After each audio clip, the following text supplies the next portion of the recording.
రాజమౌళి, మహేష్ బాబు కాంబినేషన్లో వస్తున్న SSMB 29 పై ఏ రకమైన అప్డేట్ రాకపోవడంపై ఫ్యాన్స్ కొంత నిరాశకు గురైనా కనీసం మహేష్ బాబు లుక్ అయినా రివీల్ చేస్తే బాగుంటుందనుకున్న సమయంలో సినీ నటుడు మహేష్ బాబు తన సతీమణితో కలిసి సీఎం రేవంత్ రెడ్డిని మర్యాదపూర్వకంగా కలవడం ప్రాధాన్యం సంతరించుకుంది. భారీ వర్షాలకు రెండు తెలుగు రాష్ట్రాల ప్రజలు తీవ్రంగా నష్టపోయిన నేపథ్యంలో వారిని ఆదుకునేందుకు సూపర్ స్టార్ మహేష్ బాబు సైతం ముందుకు వచ్చారు. ఇప్పటికే వరద బాధితుల సహాయార్థం ప్రకటించిన 50 లక్షల చెక్కును సీఎం రేవంత్ రెడ్డికి అందజేశారు. ఈ సందర్భంగా మహేష్ బాబు లేటెస్ట్ లుక్ ఫోటోలు ప్రస్తుతం నెట్టింటా వైరల్ అవుతున్నాయి. ఈ లుక్ తోనే రాజమౌళి సినిమా ఉండబోతుందని అభిమానులు కన్ఫర్మ్ చేసేసుకుంటున్నారు. మహేష్ బాబు 50 లక్షల చెక్కుతో పాటు AMB సినిమా తరపున మరో 10 లక్షల చెక్కును కూడా సీఎం కు అందజేశారు.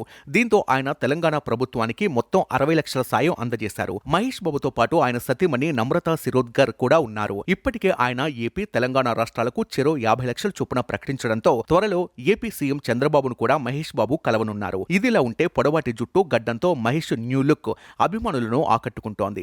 ఈ లుక్ లో మహేష్ బాబు చాలా కొత్తగా కనపడటంతో ఈసారి భారీ విజయం తథ్యమంటూ ఫ్యాన్స్ తెగ సంబరపడిపోతున్నారు. హాలీవుడ్ స్టైల్లో గెటప్ ఉండటంతో మహేష్ ఇకపై ఇంటర్నేషనల్ స్టార్ గా ప్రమోట్ కావడం ఖాయంగా కనబడుతుంది. అనేక మంది హాలీవుడ్ యాక్టర్స్, టెక్నీషియన్స్ పనిచేస్తున్న ఈ చిత్రాన్ని దుర్గా ఆర్ట్స్ పతాకంపై KL నారాయణ భారీ స్థాయిలో నిర్మిస్తున్నారు.